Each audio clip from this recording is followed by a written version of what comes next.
There is approximately one divorce every 36 seconds, which means 2,400 occur every day, and 72,000 every month.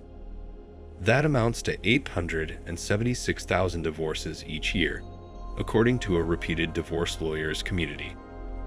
Out of every 1,000 people in the U.S., 9.2% will divorce each year, with the rate highest in the South and lowest in the Northeast. According to the CDC, the states with the highest divorce rates are Arkansas and Nevada at 5.3% and 5.6%, with Washington at 4.1% respectively. In comparison, the states with the lowest rates are Iowa and Illinois at 1.2% and 2.2%, respectively. Several factors can increase the risks of getting a divorce. These include age, number of marriages, education, and intelligence. 48% of individuals who get married before 18 are more likely to file for divorce within 10 years of marriage as compared to those who marry after the age of 25. Previously married couples are 90% more likely to get divorced than couples in their first marriage. High school dropouts are 13% more likely to get divorced than those who attended college, while individuals whose IQs are below average have a 50% chance of getting divorced. Divorce statistics also show that in the past 30 years, the divorce rate in individuals who are over 50 years old has doubled. Divorce affects children more than the partners involved.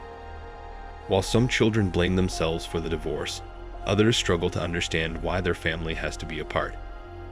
Some studies have shown that daughters of divorced parents have a 60% higher divorce rate than children of non-divorced parents, while sons have a 35% higher rate.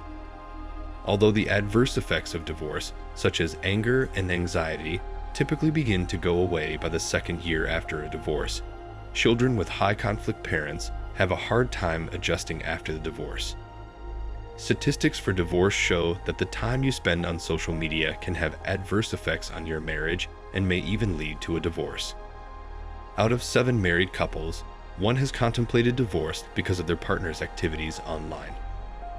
14% of individuals say they search for evidence of infidelity from their partner's social media accounts, while 81% of divorce attorneys have found evidence of infidelity from social media. Salary and job stability have a lot to do with how happy your marriage will be. While some professions are positively associated with happy and lasting marriages, others are not. According to current divorce statistics from the U.S. Census Bureau's American Community Survey, the professions with the highest divorce rates are gaming managers at 52.9%, bartenders at 52.7%, and flight attendants at 50.5%. The professions with the lowest divorce rates are actuaries at 17%, physical scientists at 18.9%, and medical/life scientists at 19.6% rate. We all know that women are at their life's peak in their 20s, and that value for them starts to decline in their 20s. Men, however, reach their peak after their 30s and their worth continues to rise until their 50s. When a woman is in her 20s, she can often effortlessly draw the attention of men of any age. However, after the age of 30 to 35, when a woman's appearance begins to deteriorate, the attention of teenagers, 20-somethings, and even older men begins to wane as they begin to focus on younger women. There is a steady increase in young guys being virgins under the age of 30, and this is worrying social scientists and young men alike. According to the Pareto principle, there is an 80-20 difference between men and women, which means that 100% of women want to date the top 20% of men. There have been numerous studies that have demonstrated this, the most recent of which was probably in 2020. However, there are numerous data sets that demonstrate that 80% of women or 80% of men are not appealing to women and men, respectively. Research has found that women are more fascinated by the top 20% of men according to the Pareto principle. I hope this also makes it clear what this 80-20 rule is, as it's being grossly misstated by RP coaches out there. I recently read some articles online and heard it in the news, as well as how fewer young people were being physically intimate, and I thought to myself, wow, this is something I never thought would happen. The article evaluated survey data from 12,000 adults aged 18 to 49 in 21 countries and found some surprising results.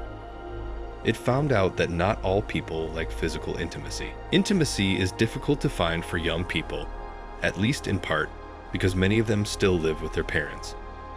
Nearly half of persons ages 18 to 24 do not actively date. 30% have never been in a committed relationship, and 32% have never engaged in a casual affair.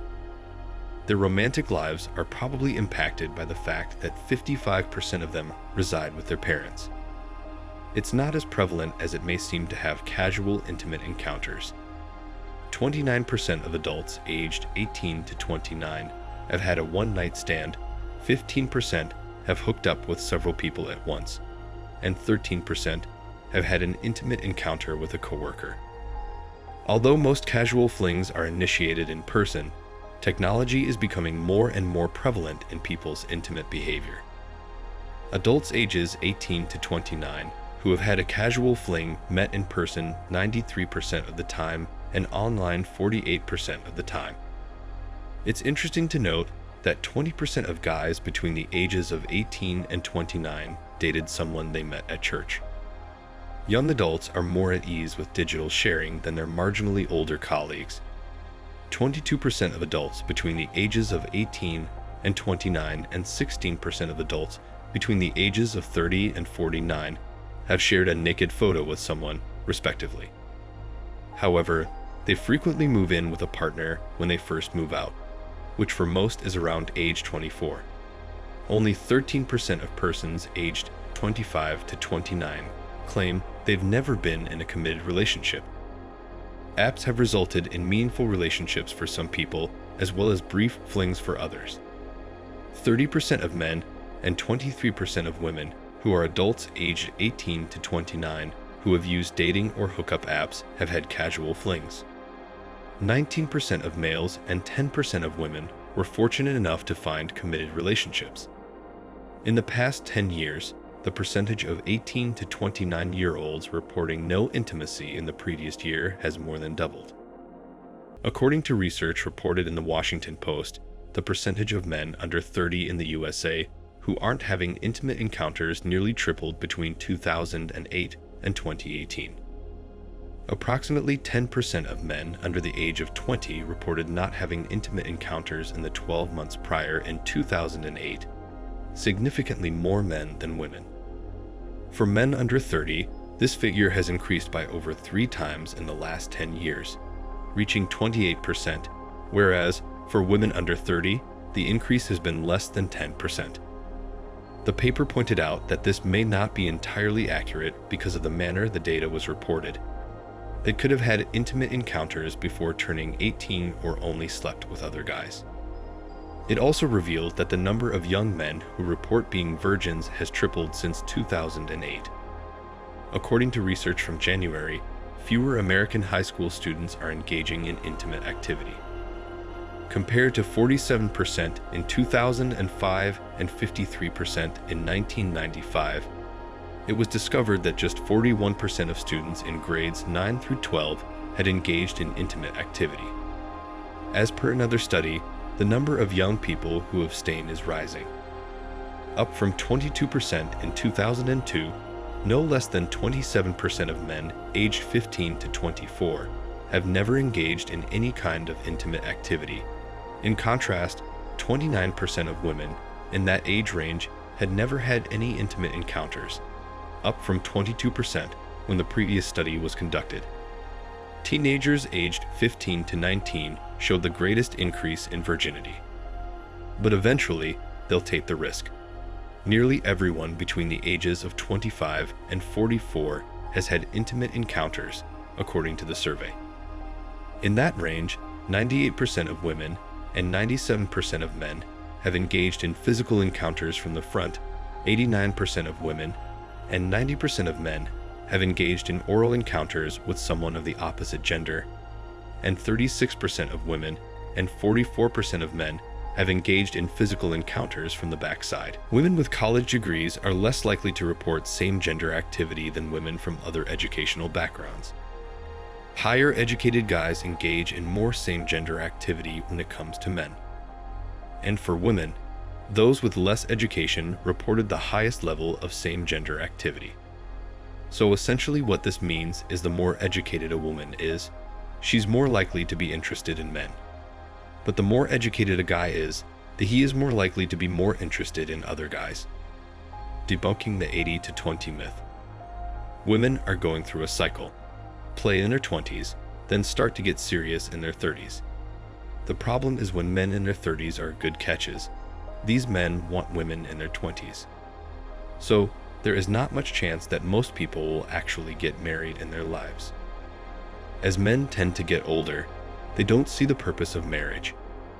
If the only purpose of getting married is physical intimacy, older men tend not to care about it as much as when they were younger.